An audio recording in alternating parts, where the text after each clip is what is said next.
ఆనందంగా అనిపిస్తుంది. కానీ మనం స్వాతంత్ర్యం కోల్పోయాము అంటే కారణం ఏంటి అంటే ఆ రాజ్యాల రాజులందరూ కూడా పక్క రాజ్యాలని విదేశీయులు కబళిస్తుంటే మా రాజ్యం కాదులే అని ఊరుకున్నారు. అందువల్లనే మనం విదేశీస్తుల యొక్క పాలనలో మగ్గిపోవడానికి ఆస్కారం ఇచ్చినటువంటి వాళ్ళమయ్యాం. అది ఆ పరాయి పాలన నుంచి మనం స్వాతంత్రం తెచ్చుకోవడానికి 200 సంవత్సరాల పాటు ఎంతో మంది ప్రాణాలు కోల్పోయి మళ్ళీ కొత్తగా స్వాతంత్రం సాధించుకోవడం అనేది జరిగింది.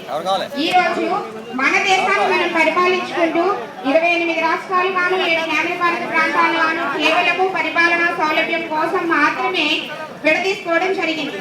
ఈ రాష్ట్రాల్ని ఇంకా చిన్న చిన్న రాష్ట్రాలుగా చేయడం అంటే దేనికి దారి చూపుతోంది అంటే అనైక్యతకి దేశ సమగ్రతకి గొడ్డలి పెట్టిలాగా పరిగణిస్తుందా అనేది మనం ఒకసారి ఆలోచించుకోవాల్సినటువంటి అవసరం ఆసన్నమైంది అని నేను అనుకుంటున్నాను.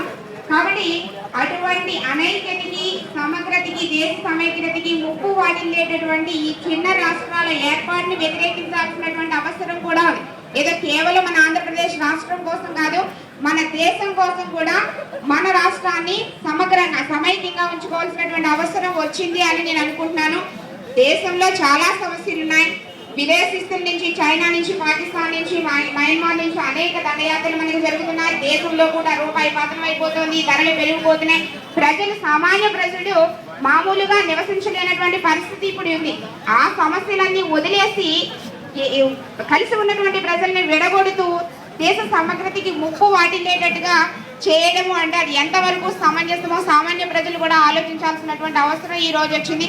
కాబట్టి మనందరం కూడా సమైక్యంగా ఉండడం వల్ల వచ్చే లాభాలు చూసినట్లయితే లాభాలు 1,00,000 చెప్పచ్చు. ఒకవేళ విడదీస్తే వచ్చేటటువంటి లాభం ఒకటి చెప్పమనండి. ఈ రాష్ట్రాన్ని విడదీయడం వల్ల వచ్చే లాభం ఒకటి చెప్పమనండి వాళ్ళని. మన రాష్ట్రం కలిసి ఉండడం వల్ల 1,00,000 లాభాలు చెప్పొచ్చు. అది దాన్ని ఒకసారి వాళ్ళు పునఃసమీక్షించుకోవాల్సినటువంటి అవసరం ఎంతైనా ఉందని నేను తెలియజేస్తూ ఈ అవకాశం ఇచ్చినటువంటి ఈ ముక్తేశ్వరం జయంతి వాళ్ళ కృతజ్ఞతలు తెలియజేస్తే